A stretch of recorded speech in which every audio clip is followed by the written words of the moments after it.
Ja ću vam reći da sam se iz Italije s formacije, znači vratio veliki entuzijast. Sad sam naučio koji je Don Bosco, naučio sam tu malo teologiju. Sad se vraćam u oratorij na Knežije, hrvatski Valdoko. Sad ću ja raditi kao Don Bosco. Ljudi moji, prvih godinu dana za mene je bilo jako teško. Mogu vam priznati, i to pogotovo bio mi je povjeren rad sa krizmanicima. Ako jednu stvar sam volio ko salezijanac i nadam se da jednog dana poglavari će mi opet dati tu priliku, a to je baš rad s tom skupinom, osmaši. Evo, imate sigurno ovdje ljudi koji imaju osmaše doma, ok?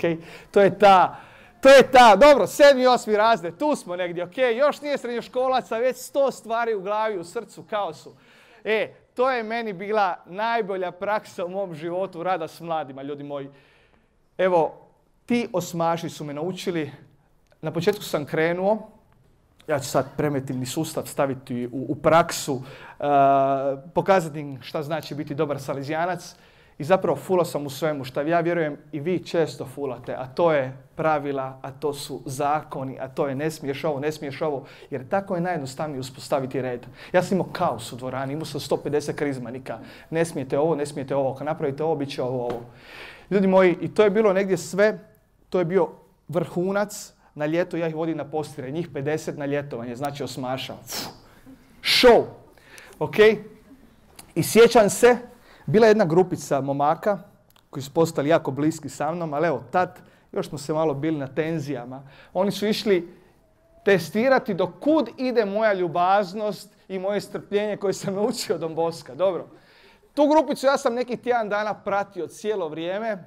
Evo, di su oni, šla u animatore, provjeri šta rade i tako dalje. I već su bili napravili kaos tih dana, popili su mi se na vrh glave, već smo predzadnji dan na postirama. I ja im zapovjedim, morate biti ovdje na plaži, išli smo neku drugu plažu, totalno, morate biti ovdje na plaži, ne želim vas vidjeti da se maknete s tog mjesta, kartite, radite šta hoćete, ali evo, ne smijete se maknuti odavde. Pravila, opet pravila, ok? Malo ljubaznosti, malo ljubavi. Dolazi ručak, ja okupljam sve ljude, imaju sad 50 dok ih čopim, ajmo svi na ručak. Ja se okrenem, te ekipice nema. Kaos. I sad skužio sam, ima jedan mali puteljak koji vodi u šumu s te plaže. Rekao, sigurno su gore.